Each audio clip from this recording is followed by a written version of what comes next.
အားလုံးမင်္ဂလာပါရှင် Lara ဒီနေ့ vlog လေးရ hair styling vlog လေးပါဒီ3 different looks လေးကို Lara ရဲ့ Dyson Airwrap Quanta 2X လေးနဲ့ဘယ်လို styling လေးလုပ်သွားမလဲဆိုတာသိချင်တော့ video လေးအဆုံးထိကြည့်ပေးပါအောင်ရှင် Lara အခုမှရေမိုးချိုခေါင်းလျှော်ပေးတာပေါ့နော် Lara ရဲ့ Dyson လေးကတော့ Dyson by Aishwarya ကပါ Genshin City မှာလည်း Dyson by Aishwarya ကနေမြန်မာနိုင်ငံပထမဦးဆုံး official store ဖွင့်ထားတယ်ဆိုင်ဖွင့်ပွဲလေးလည်းမကြာခင်လာတော့မှာအခါကျရင်လည်း promotion တွေအများကြီးရှိရလို့ကြားပါတယ် Dyson ဝယ်ဖို့စဉ်းစားနေတဲ့သူတွေအတွက် information လေးတစ်ဖြတ်ပေးတာပေါ့နော်အခါမစဉ်းစားပါနဲ့ဝယ်လိုက်ပါရှင်ဒါတို့ဆိုင်မှာလည်းကိုယ်တိုင်သွားဆန်းလို့ရတယ်သွားဝယ်လို့ရတယ်ဆိုတော့အဆင်ပြေတယ်ပေါ့နော် Dyson by Aishwarya က Lara ကို PR လေးပို့လိုက်ခရေကသုံးနေတာပေါ့နော် Dyson ကောင်းကြောင်းကတော့အများကြီးပြောကြမလို့ထင်ပါတယ်ရှင်ကဲဆိုတော့ပထမဦးဆုံး look လေးသွားမယ်ဒါကတော့ dryer attachment လေးပေါ့နော်ကျမရဲ့ပထမဦးဆုံး look ကတော့ကျမရဲ့ daily look ပေါ့နော်သူကသုံးရတာလည်းတော်တော်လေးလွယ်တယ်အဆင်လည်းပြည့်တယ်တောက်လျှောက်သုံးနေတာတော့လေ Lara ကဒီ dryer မဟုတ်လို့ရှင်အပူ20နဲ့လေကတော့30လုံးနဲ့မှုတ်လိုက်ပါတယ်ရှင် Lara Dyson သုံးနေတဲ့ experience ကတော့သူကလေတော်တော်လေး6တာမြန်တဲ့အတွက်ကြောင့်ချိန်တော်တော် saving ဖြစ်ပါ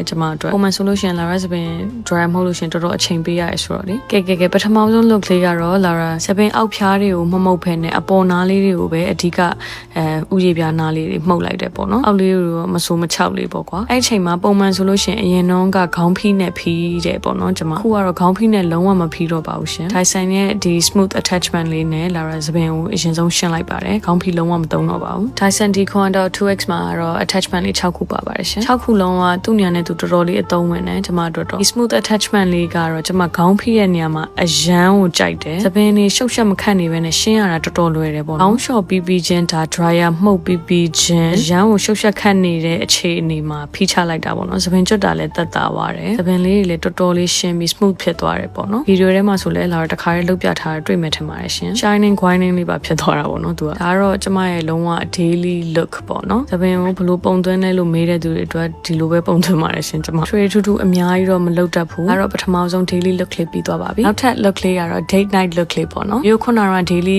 သပင်လေးကိုပုံစံပြောင်းမယ်ဒါတော့ဒီ straightener လေးနဲ့ထိုးထောင်လေးတွေကိုနည်းနည်းကက်ကရဲရဲတက်တက်ရက်လေးဖြစ်သွားအောင်လို့အရင်ဆုံးလုပ်လိုက်ပါတယ်တကောင်းလုံးလုပ်မယ်နော်မှကြည့်လိုက်နော်သူကအပြင်နှစ်ဖက်ရှင်ပြမယ်တော်တော်လေးကွာသွားတဲ့အောက်နားလေးဆိုလို့ရှိရင်လေဒါတော့ဆိုပြန်ဆန်လုံးကြီးတဲ့ဖွားရဲထဲမှာပါတယ်ဆိုတော့လေဒါလေးကလည်းအသုံးဝင်တယ်ဒီမှာကြည့်လိုက်ဟိုဘက်ဒီဘက်အောက်နားလေးတွေဆိုပို့ပြီးတိတာတယ်เนาะကျွန်မရှင်းပြထားတာOh my god တကယ်သိတာတယ် Date night ကိုတော့ Lara ကအရင် trying so hard ပုံစံမဟုတ်ဖ ೇನೆ ပေါ့ပေါ့ပါလေးသွားချင်တာဆိုတော့လေနည်းနည်းတက်တက်ရဲလေးဖြစ်ရပြီပေါ့နော်ခေါင်းလုံးကျမတို့ဒီ straightener လေးနဲ့လုပ်ပြီးပြီဆိုလို့ရှိရင်နည်းနည်းလေး elevate ဖြစ်သွားအောင် look လေးကိုတော့ easy everyday C curl hairstyle ပုံစံလေးအတွက် Lara ဒီ volume attachment လေးကိုသုံးမှာပဲဖြစ်ပါတယ်ရှင်သူကတော့အားလုံးနဲ့မှကျမအတွက်အသုံးဝင်ဆုံးပဲပေါ့နော်လုံးဝဟိုနာဒီနာသွားလဲလုံးဝ go to အတွက်အသုံးဝင်တယ်တော်တော်လေးအရင်ဆုံးစပင်အရင်နာလေးတွေကိုနည်းနည်း volume လေးပေးတဲ့အနေနဲ့အရင်နားလေးတွေအရင်လောက်လိုက်မယ်ပေါ့နော်ဒါလေးကတော့ပြီးရင်အဖျားနားလေးတွေကို C curl လေးရအောင်လို့နည်းနည်းလေးကောက်လိုက်မယ်တော်တော်လေးကွာတယ်နော်ကြည့်လိုက်အမသုံးပြရတာလည်းမခတ်ဘူးကျမလိုစပင်မလုတ်တတ်တဲ့သူအတွက် Dyson ကတော့တကယ်ကိုအသုံးဝင်ပါတယ်တကယ်ပြောတာကျမစောစီစ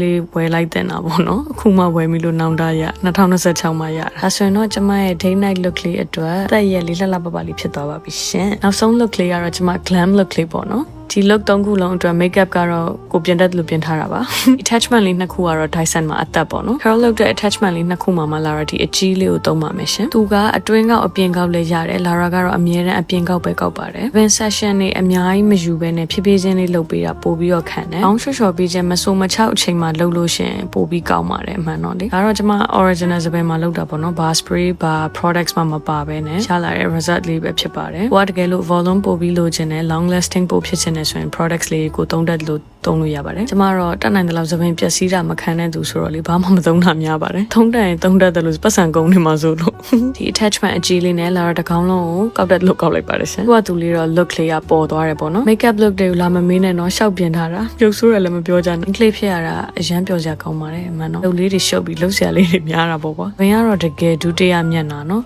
look ကတော်တော်ချိန်သွားတယ်ဒီ Dyson attachment လေးတွေကလေသူ့အကောက်ကလေးတွေကလည်းလှတယ်ဒီလားဒါဆိုရင်တော့ကျမရဲ့ glam look လေးကပြီးသွားပါပြီကောက်ကလေးလုပ်လိုက်တော့စပင်လေးကပို့ပြီးတော့လေ volume ရှိသွားတယ်ဟိုက body powerful look လေးရသွားပြီခုနောက်ပိုင်းဒီ hairstyle ပုံစံလေးကတော့လာအပြင်သွားရင်တော်တော်များလုပ်ဖြစ်တယ်မင်းတို့ဘယ်လိုမြင်လဲပေါ့နော်ကျမရဲ့ဒီနေ့3 different look 3 different hairstyle လေးကိုရိုင်းတော့မကျွမ်းသေးဘူးပေါ့နော်ဆိုတော့ Lara ရဲ့ဒီနေ့ hairstyle tutorial video လေးကတော့ဒီလောက်ပါပဲရှင် link လေးတွေအတွက် invest လုပ်တဲ့အရာလေးတစ်ခုပါ Dyson ကတော့ Dyson by Aishwarya ကနေပြီးတော့မင်းတို့စိတ်ကြိုက်သွားဆန်းပြီးတော့လည်းဝယ်လို့ရပါတယ်ရှင်အဲ့ဒီနေ့ video လေးကိုအဆုံးထိကြည့်ပြီးလို့ကျေးဇူးများကြီးတင်ပါတယ်ရှင်နောက်ထပ် video တွေမှာပြန်တွေ့ကြပါမယ်အားလုံး လုံးပဲချစ်တဲ့တတ်တာ goodbye အပွား